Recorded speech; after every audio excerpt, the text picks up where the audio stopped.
Good morning Italy, buongiorno Italia, dzień dobry Włochy. Jesteś na kanale u Ewy, która mieszka we Włoszech 36 lat, a konkretnie mieszkam w Rzymie. Moja emigracja była, można powiedzieć, szczęśliwa. Dzisiaj Ci opowiem o mojej pierwszej pracy we Włoszech, a konkretnie w Rzymie. Bo ja przyleciałam prosto do Rzymu z Warszawy, a jestem ze Stargardu, można powiedzieć z okolic Stargardu, z małej wioski, gdzie jest w tej chwili 100 mieszkańców. Jak ja wyjeżdżałam z mojego kraju w 1989 roku, byłam studentką Uniwersytetu Szczecińskiego. Studiowałam ekonomię, ale nie zostałam ekonomistką. Więc gdzie mogłam wziąć samolot, żeby polecieć do Rzymu? Z Warszawy. Więc z Warszawy leciałam do Rzymu 27 lipca w 1989 roku. No i dzisiaj na tym filmie opowiem Ci moją historię, moją pierwszą pracę. Jeżeli chcesz zostać na moim kanale, to zasubskrybuj. Wciśnij dzwonek, a będziesz powiadamiany o wszystkich nowych filmach. Ale zanim zacznę moją historię, to powiem Wam, że mieszkam cały czas w Rzymie. W tej chwili nagrywam wstęp tego filmu w Parku Archeologicznym w Ostii Antycznej. Ja mieszkam w dzielnicy Ostii Antycznej. Ostia Antyczna jest częścią Rzymu. A teraz zabieram Cię na film. Andiamo! Podzielę się z Tobą moimi pierwszymi wrażeniami z pobytu we Włoszech. Moje pierwsze kroki na emigracji były w 1989 roku, a konkretnie 27 lipca. A lipiec to jest najgorętszy miesiąc we Włoszech, a zwłaszcza w Rzymie, więc nie możecie sobie wyobrazić, jaki dla mnie był szok, jak ja przyleciałam samolotem z Warszawy do Rzymu i te pierwsze kroki zaczęłam stawiać tu w Rzymie. Upał nie z tej ziemi, 40 stopni. 40 stopni to coś niesamowitego. Jeszcze była wysoka wilgotność i jeszcze ja nie znałam języka. Oczywiście przyleciałam razem z moją koleżanką. Moja koleżanka znała angielski, a ja znałam francuski. No ale Włosi nie są tacy obyci w tych różnych językach. Oni tylko po włosku, więc ciężko było się dogadać. No ale jakoś to poszło. Jako młoda kobieta, 24-letnia, studentka Uniwersytetu Szczecińskiego, nie znająca życia za granicą, byłam właśnie zaszokowana wszystkim, ale jak sobie poradziłam? Ja tu w ogóle to przyleciałam z moją koleżanką Lucyną świętej pamięci, bo już jej nie ma wśród nas. Jest mi bardzo przykro z tego powodu, że odeszła tak wcześnie. Ale wracając do naszego tutaj pobytu, te pierwsze dni na emigracji, jak trafiłam do mojej pracy jako opiekunka do 2 osób starszych tutaj w Ostii Lido. Pierwsze dni, czyli pierwszy dzień naszego pobytu to był pobyt u naszego kolegi z naszej wioski. On tutaj był ze swoją mamą, później wyemigrował do Kanady. Pozdrawiam serdecznie Mirka. Cześć Mirek i jego rodzinę, mieszka w Toronto i pochodzi z wioski obok mojej wioski, a ja pochodzę z okolic Stargardu. No więc dzięki niemu i dzięki jego mamie przenocowaliśmy u niego jeden dzień, ja i moja koleżanka, a później następne dni zamieszkaliśmy na Via Cassi w domu polskim. Ten dom polski dla pielgrzymów jest pod wezwaniem teraz Jana Pawła II. Wówczas jeszcze nie miał tej nazwy Jana Pawła II, był dom polski dla pielgrzymów. Oczywiście w tym domu polskim dla pielgrzymów na Via Cassi mogły być osoby, które miały wizę do Włoch. Ja miałam wizę na 10 dni, moja koleżanka też. Przyleciałyśmy samolotem jako turystki, no i po prostu trafiliśmy do tego właśnie domu polskiego. Dzięki właśnie koledze Mirkowi. Bo on nam powiedział, że tam można się zatrzymać, zadzwoniliśmy, było miejsce, no i pojechaliśmy tam.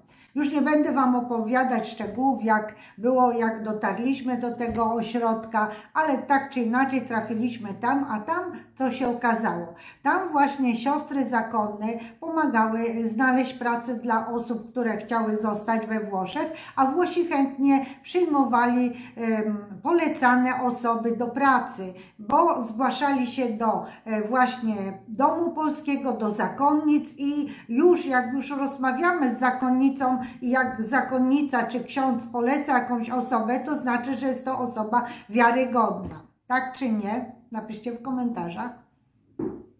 No i te siostry zakonne zaczęły szukać dla nas pracy, dla mnie i dla mojej koleżanki i okazało się, że jest praca jako opiekunka dla 2 osób starszych, opiekunka 2 osób starszych w Ostia Stella Polare.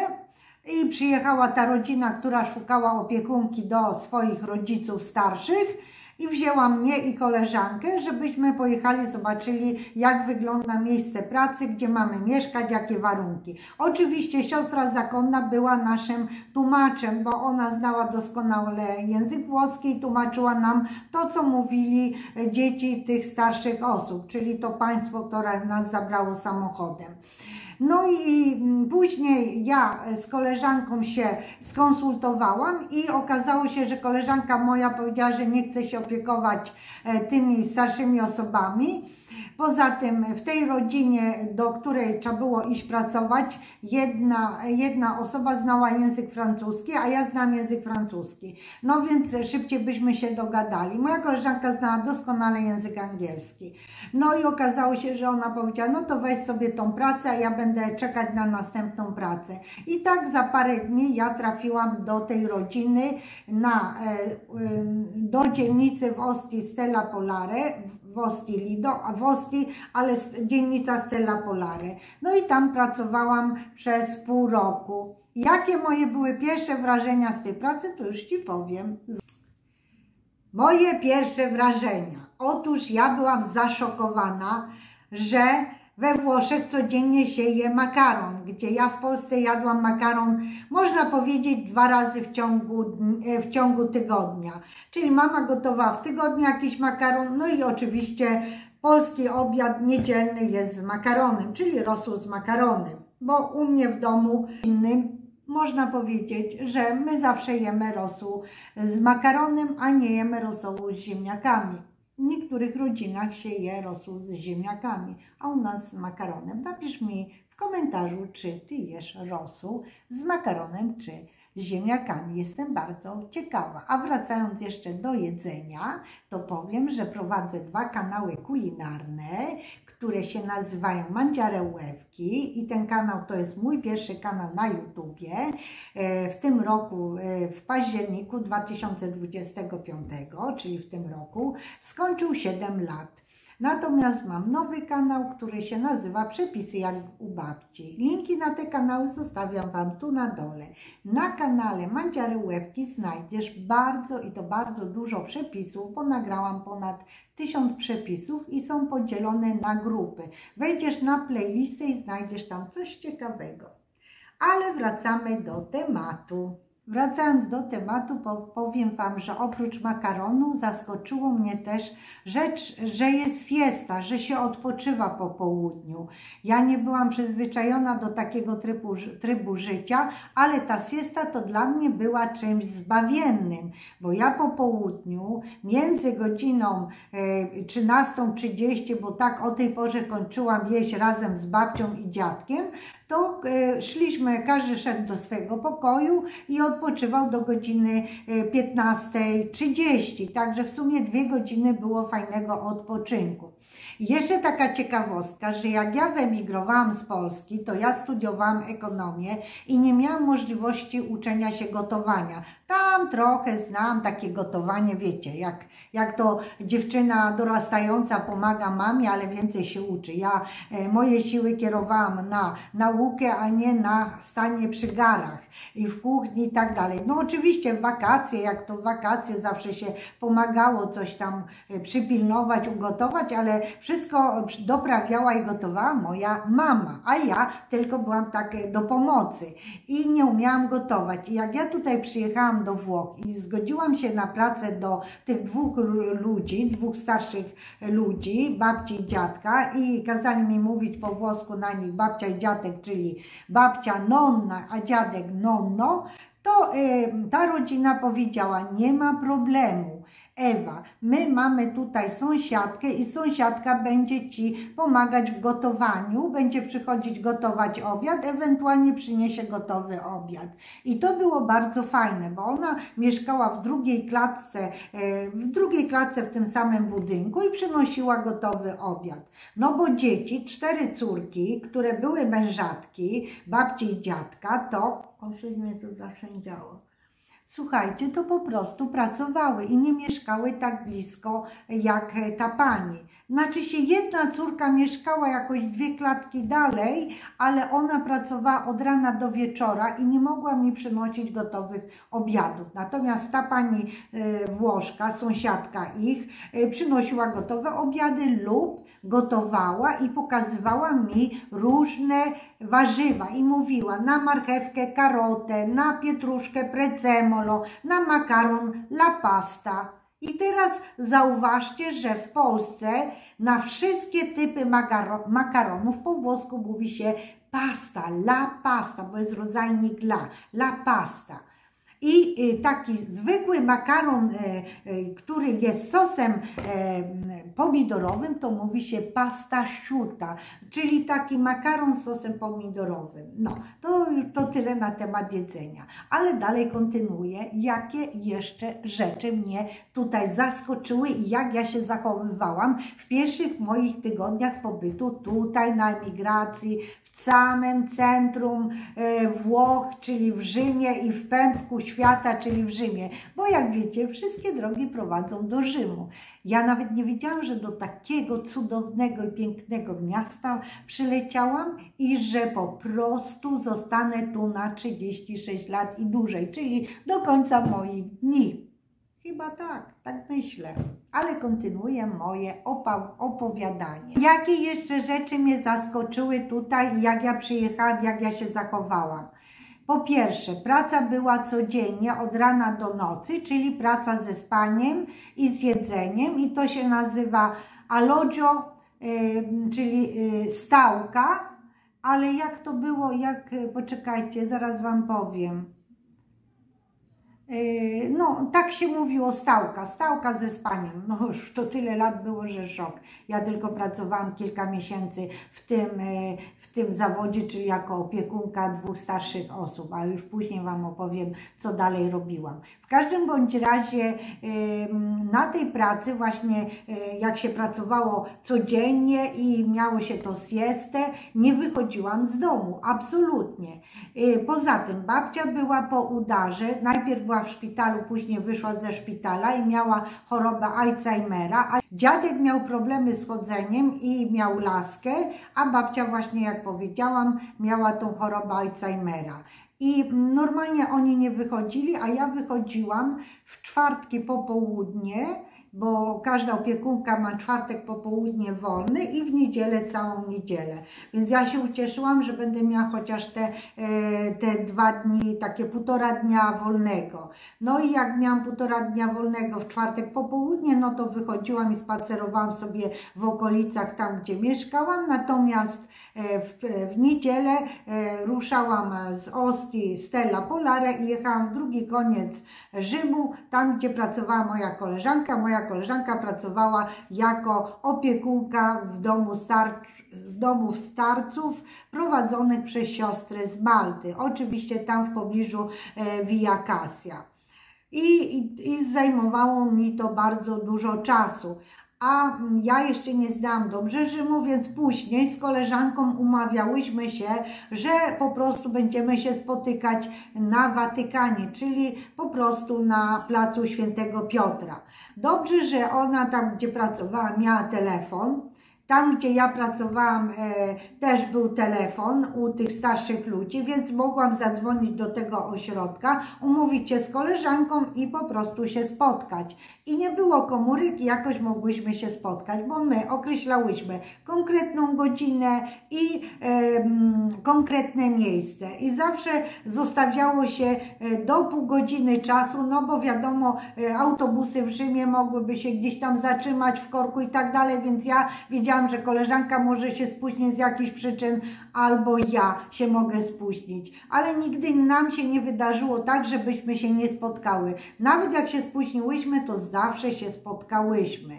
Jednego razu przydarzyła mi się taka przygoda, że ja miałam wrócić na godzinę 18 w niedzielę do domu, a okazało się, że metro mi uciekło i później mi uciekł pociąg do tego Ostii Stella Polare i musiałam długo czekać na ten pociąg, więc zadzwoniłam do domu, tam do tych starszych ludzi, tam była wtedy córka i powiedziałam, że się spóźnię, ale miałam taką przygodę, że po prostu bałam się, że nakrzyczą na mnie albo coś, ale nie, w porządku, wszystko było ok. Czy ja tęskniłam za Polską? Bardzo. Bardzo tęskniłam za mamą. Przemyślałam, czy był dobry krok, że zostałam na zawsze we Włoszech, bo miałam wizę na 10 dni, wiza przepadła, bilet powrotny do Polski przepadł, bo jeszcze muszę Wam powiedzieć, że ja miałam bilet z koleżanką wykupiony w obie strony. Były to czasy komunistyczne i nie można było kupić biletu do Włoch w jedną stronę.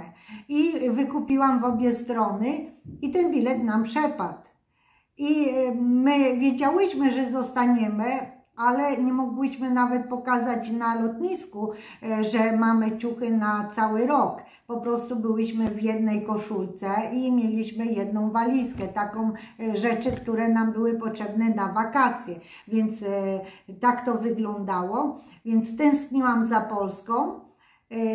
Ale mogłam dzwonić do mamy, miałam takie żetony, zamieniałam, jak tam pierwsze pieniądze zarobiłam, to poszłam i wymieniłam ileś tam tysięcy lirów na żetony, takie były żetony, no nie wiem, czy mam gdzieś w domu taki żeton i były takie stare telefony i wrzucało się do tego telefonu te żetony i dzwoniłam do mojego wujka na wsi, żeby zawołał moją mamę i mówiłam, że zadzwonię za pół godziny.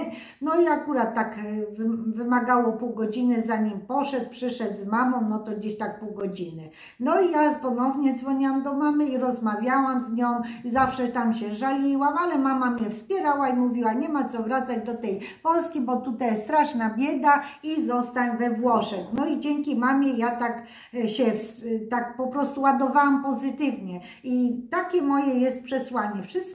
Wszyscy rodzice, jeżeli będą wspierać swoje dzieci w ich decyzjach takich słusznych, albo oni czują taką decyzję, to te osoby, te dzieci będą silniejsze w pokonywaniu różnych trudności, ale jak nie będą mieć wsparcia od rodziny, to mogą popaść w depresję. Ja dzięki Bogu w żadną depresję nie popadłam, bo ja zawsze byłam wspierana i przez koleżanki, i przez rodzinę, i przez ciotki, i przez wszystkich. I zawsze wszyscy mówili, nie ma co wracać do Polski, nie ma co wracać do Polski. I tak dzięki temu ja zostałam aż do dziś. No oczywiście wyszłam za mąż, mam męża Włocha, Alessandro ma na imię, jesteśmy małżeństwem od 20 lat, a 23 lata jesteśmy razem.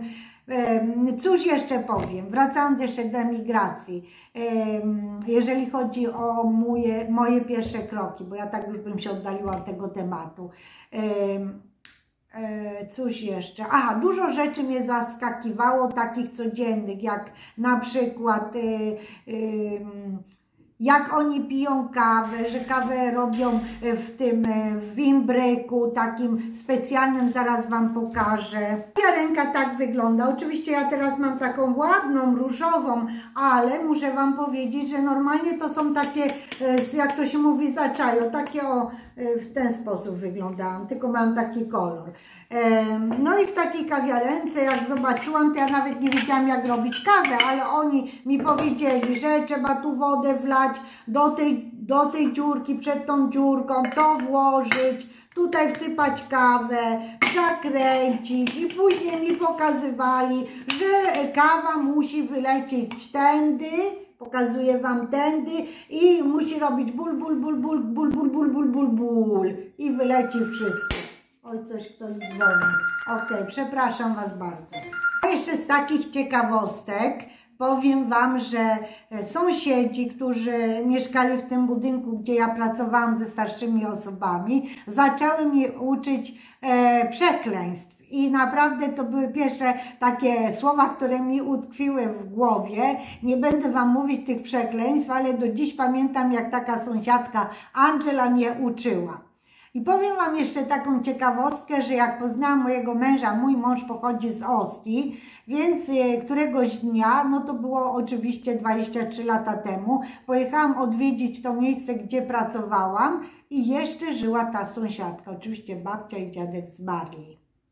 Pani Angela, seniora Angela, już taka staruszka, ucieszyła się, że przyjechałam, że odwiedziłam i jak zwykle siedziała przed budynkiem na ławeczce z innymi sąsiadkami. To było takie fajne spotkanie, tak mi utkwiło w głowie. No a później, ja już później tam nie jeździłam wcale, moje życie się trochę inaczej potoczyło. Może jeszcze na innym filmie będę opowiadać, ale jeszcze chciałam wam powiedzieć, jakie były moje pierwsze kroki, co jeszcze na mnie takiego zrobiło wrażenie. A, na mnie duże wrażenie zrobiło to, że we Włoszech, znaczy w Rzymie, jak tutaj przyleciałam, wszędzie widziałam przed różnymi budynkami, takimi chyba, to były właśnie ważne budynki, ja nie wiedziałam, że to są ważne budynki, karabinierów z karabinami. Jejku, ja mówię, Boże, ja się wystraszyłam, mówię, ile policji, ile tych karabinierów mają karabiny, pistolety, takie, chodzi, tyle policji. A tu się okazało, że oni stali przed budynkami takimi ważnymi, gdzie są ambasady albo parlament, albo inny budynek i po prostu no, stali i tam pilnowali tego, a poza tym tutaj jest bardzo duże bezpieczeństwo, jeżeli chodzi o miasto, w sensie tym, że jest dużo policji i jest dużo policji ubranych tak jak to się mówi in borghese, czyli tak po cywilnemu. Są policjanci, którzy chodzą wśród ludzi, mają za zadanie pilnować, czy w jakichś tłumach nie są jacyś niebezpieczni ludzie, i oni są ubrani normalnie, ale mają wizytówkę jakby co to policjanta, bo też z czasem się dowiedziałam, że takie tutaj są właśnie rzeczy. Ja o takim czymś nie wiedziałam, no bo skąd? Byłam studentką w Polsce, nigdzie tak po świecie nie jeździłam, żebym wiedziała i właściwie nawet pierwszy raz w życiu byłam we Włoszech. Przyleciałam i to było moje pierwsze kroki, pierwsze takie można uderzenie z tym krajem. No więc ci policjanci na mnie takie zrobili wrażenie. No i co jeszcze?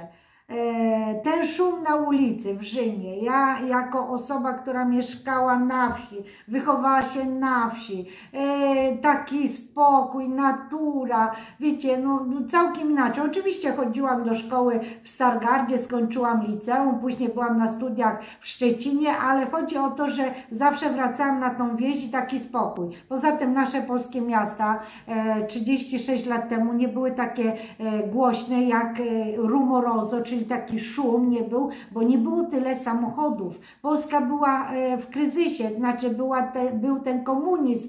Gdzieś ktoś miał samochód, jeździł, to był luksus. A teraz wszyscy mają samochody, nawet jest po 5 samochodów w rodzinie. Czy nie jest tak? W Polsce każdy ma swój samochód, córka, syn, zięć, a w tamtych czasach były dwa samochody na wsi. 2 samochody. Wszyscy mieli traktory albo konie jeszcze w tamtych moich czasach. Więc nie ma co się dziwić, że miasta nie były takie zaszumione. A tu jak przyjechałam, to szum, szum, szum. No i co było też dla mnie takim właśnie nowym takim uderzeniem, że ludzie elegancko ubrani chodzili i jedli pizzę. Tak sobie trzymali i jedli. Ja mówię, Boże, jejku, jak to takie eleganckie. A tu się okazało, że ma siestę, wychodzi z biura, kupuje sobie pizzę, je pizzę, później wchodzi do baru, czyli do takiej kawiarenki, pije kawusię, taką małą espresso. No, co jeszcze mam wam powiedzieć takiego ciekawego z moich pierwszych dni? Czy płakałam? No tak, płakałam. Wiele razy płakałam, bo tęskniłam, ale później sobie mówiłam w głowie, nie, ja nie mogę wrócić do Polski. Jak dałam pierwszy krok, to trzeba dać drugi krok i będę brnęła do celu. Założyłam sobie różne cele i te cele realizowałam i bardzo się cieszę, bo teraz mam 60 lat i mogę powiedzieć, że jestem zrealizowana. Tak na zakończenie to Wam powiem, że ja po prostu skończyłam tutaj studia. Jak poznałam mojego męża i przestałam pracować, a propos pracy, to druga moja praca, dwie prace miałam przez całe te 36 lat. Opiekunka pierwsze 6 miesięcy, bo od sierpnia do stycznia, do końca stycznia 90 roku, a w 1990 roku w lutym już poszłam do pracy jako kelnerka w samym centrum Rzymu i tam przepracowałam kilkanaście lat. Miałam okazję, żeby pójść do szkoły, skończyć szkołę języka włoskiego, 4 stopnie. Poznałam już mentalność włoską i tak dalej, a później poznałam mojego męża, wyszłam za mąż i poszłam na studia, mając 40 lat. Dziękuję bardzo, że zostałeś do końca tego filmu. Jeżeli masz jakieś pytania, to napisz komentarz w następnym filmie. Ciao, ciao, ciao!